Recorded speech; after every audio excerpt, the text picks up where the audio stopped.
ಕನ್ನಡದಲ್ಲಿ ಮೇಲೆ ಅಂದರೆ ಇಂಗ್ಲೀಷ್ನಲ್ಲಿ ಅದಕ್ಕೆ 3 ಶಬ್ದಗಳುಂಟು. On, above, over. ಇವುಗಳನ್ನು ಹೇಗೆ ಬಳಸುವುದು ಅಂತ ನೋಡೋಣ. ಆನ್ ಅನ್ನು ಸಾಮಾನ್ಯವಾಗಿ ಒಂದು ವಸ್ತು ಮತ್ತೊಂದು ವಸ್ತುವಿನ ಮೇಲ್ಮೈಗೆ ತಗುಲಿಕೊಂಡಿರುವಾಗ ಬಳಸಲಾಗುತ್ತದೆ. ಆನ್ ಅನ್ನು ಸಾಮಾನ್ಯವಾಗಿ ಒಂದು ವಸ್ತು ಮತ್ತೊಂದು ವಸ್ತುವಿನ ಮೇಲ್ಮೈಗೆ ತಗುಲಿಕೊಂಡಿರುವಾಗ ಬಳಸಲಾಗುತ್ತದೆ. ಆನ್ ಇದು ಸ್ಥಳ, ಪ್ಲೇಸ್, ಒಂದು ವಸ್ತುವಿನ ಮೇಲೆ, ಉದಾಹರಣೆಗೆ ಟೇಬಲ್ ಮೇಲೆ. ಆನ್ ಅನ್ನುವುದು ಸ್ಥಳ, ಪ್ಲೇಸ್ ಅಂದರೆ ಒಂದು ವಸ್ತುವಿನ ಮೇಲೆ, ಟೇಬಲ್ ಮೇಲೆ. ಅದೇ ಥರ ವಾಹನಗಳು, ವೆಹಿಕಲ್ಸ್, ಬಸ್, ಟ್ರೈನ್, ಪ್ಲೇನ್ ಅಥವಾ ಬೈಕ್ ಮೇಲೆ ಪ್ರಯಾಣಿಸುವಾಗ. ವಾಹನಗಳು, ವೆಹಿಕಲ್ಸ್, ಬಸ್, ಟ್ರೈನ್, ಪ್ಲೇನ್ ಅಥವಾ ಬೈಕ್ ಮೇಲೆ ಪ್ರಯಾಣಿಸುವಾಗ. ಆನ್ ಅನ್ನು ಎಲೆಕ್ಟ್ರಾನಿಕ್ಸ್ ಅಂದರೆ ಟಿ ವಿ, ಫೋನ್ ಅಥವಾ ಕಂಪ್ಯೂಟರ್ನಲ್ಲಿ ಏನನ್ನಾದರೂ ನೋಡುವಾಗ ಆನ್ ಬಳಸುತ್ತೇವೆ. ಇದರ ಉದಾಹರಣೆಗಳನ್ನು ನೋಡೋಣ. ಪುಸ್ತಕವು ಮೇಜಿನ ಮೇಲಿದೆ. The book is on the table. ಪುಸ್ತಕವು ಮೇಜಿನ ಮೇಲಿದೆ. The book is on the table. ಅವನು ಬಸ್ಸಿನಲ್ಲಿದ್ದಾನೆ. He is on the bus. ಅವನು ಬಸ್ಸಿನಲ್ಲಿದ್ದಾನೆ. He is on the bus. ಗೋಡೆಯ ಮೇಲೆ ಒಂದು ಚಿತ್ರವಿದೆ.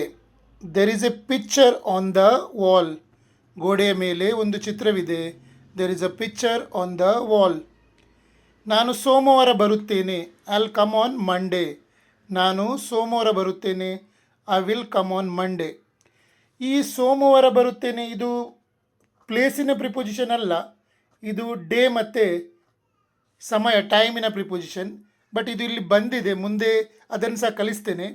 ಈಗ ಜಸ್ಟ್ ಇದನ್ನು ತಿಳ್ಕೊಳ್ಳಿ. ಅವಳು ಫೋನ್ನಲ್ಲಿ ಮಾತನಾಡುತ್ತಿದ್ದಾಳೆ. She is on the phone. ಅವಳು ಫೋನ್ನಲ್ಲಿ ಮಾತನಾಡುತ್ತಿದ್ದಾಳೆ. She is on the phone. ಬೆಕ್ಕು ಛಾವಣಿಯ ಮೇಲಿದೆ. The cat is on the roof. ಬೆಕ್ಕು ಛಾವಣಿಯ ಮೇಲಿದೆ. The cat is on the roof. ಅವನು ಬೈಕ್ ಮೇಲೆ ಹೋಗುತ್ತಿದ್ದಾನೆ. He is going on a bike. ಅವನು ಬೈಕ್ ಮೇಲೆ ಹೋಗುತ್ತಿದ್ದಾನೆ. He is going on a bike. ನಾನು ಅದನ್ನು ಟಿ ವಿಯಲ್ಲಿ ನೋಡಿದೆ. I saw it on T V. ನಾನು ಅದನ್ನು ಟಿ ವಿಯಲ್ಲಿ ನೋಡಿದೆ. I saw it on T V. ಈಗ ಅಬೌವ್ ಮತ್ತು ಓವರ್ ಅದು ಸಹ ಮೇಲೇನೆ. ಅವುಗಳ ಅರ್ಥ ಮತ್ತು ಉದಾಹರಣೆಗಳನ್ನು ನೋಡೋಣ. ಅಬೌವ್ ಇದು ಒಂದು ವಸ್ತು ಇನ್ನೊಂದಕ್ಕಿಂತ ಎತ್ತರದಲ್ಲಿದೆ, ಆದರೆ ನೇರವಾಗಿ ಅದರ ಮೇಲೆ ಇಲ್ಲ ಅಥವಾ ಅದನ್ನು ತಾಗುತ್ತಿಲ್ಲ ಎಂಬ ಸಂದರ್ಭದಲ್ಲಿ ಬಳಸಲಾಗುತ್ತದೆ. ಇದು ಮಟ್ಟ, ಲೆವೆಲ್ ಅಥವಾ ಎತ್ತರವನ್ನು ಸೂಚಿಸುತ್ತದೆ. ಅಬೌವ್ ಇದು ಮಟ್ಟ ಅಥವಾ ಎತ್ತರವನ್ನು ಸೂಚಿಸುತ್ತದೆ. ಓವರ್ ಇದು ಒಂದು ವಸ್ತು ಇನ್ನೊಂದನ್ನು ಸಂಪೂರ್ಣವಾಗಿ ಮುಚ್ಚಿರುವಾಗ ಅಥವಾ ಒಂದು ಕಡೆಯಿಂದ ಇನ್ನೊಂದು ಕಡೆಗೆ ದಾಟುವಾಗ ಬಳಸುತ್ತೇವೆ. ಇದು ಸಂಖ್ಯೆ ಅಥವಾ ವಯಸ್ಸಿನ ಮಿತಿ ದಾಟಿದಾಗಲೂ ಬಳಕೆಯಾಗುತ್ತದೆ.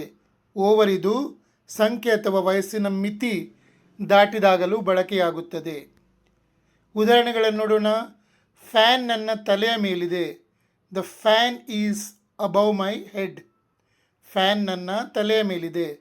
The fan is above my head. ಪರ್ವತವು ಮೋಡಗಳಿಗಿಂತ ಮೇಲಿದೆ. The mountain is above the clouds. ಪರ್ವತವು ಮೋಡಗಳಿಗಿಂತ ಮೇಲಿದೆ. The mountain is above the clouds. ನಿಮ್ಮ ಹೆಸರು ಪಟ್ಟಿಯಲ್ಲಿ ನನಗಿಂತ ಮೇಲಿದೆ.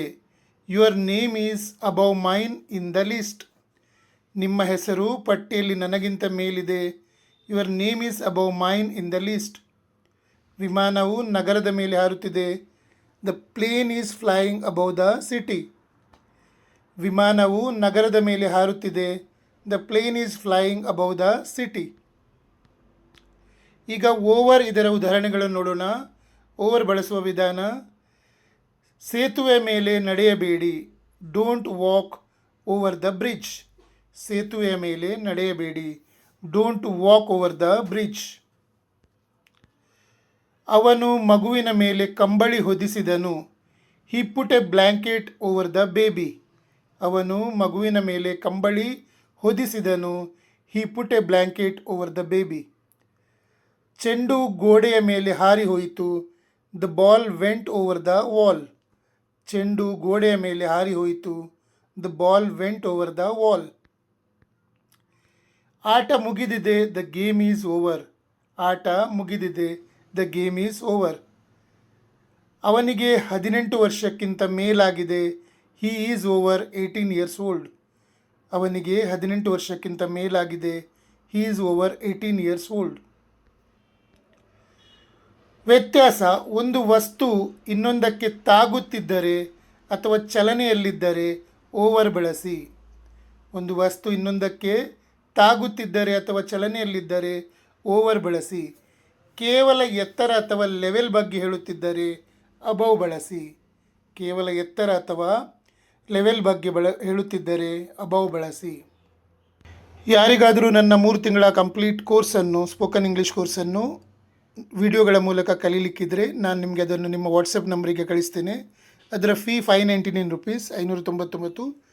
ಅದನ್ನು ನೀವು ನನಗೆ UPI ಮೂಲಕ ಕಳಿಸಿದರೆ, ನಾನು ಯಾವತ್ತು ಕಳಿಸ್ತೀರೋ ಅವತ್ತಿನಿಂದಲೇ ನಿಮಗೆ ಅದರ ವಿಡಿಯೋ ಕಳಿಸಲಿಕ್ಕೆ ಶುರು ಮಾಡ್ತೇನೆ.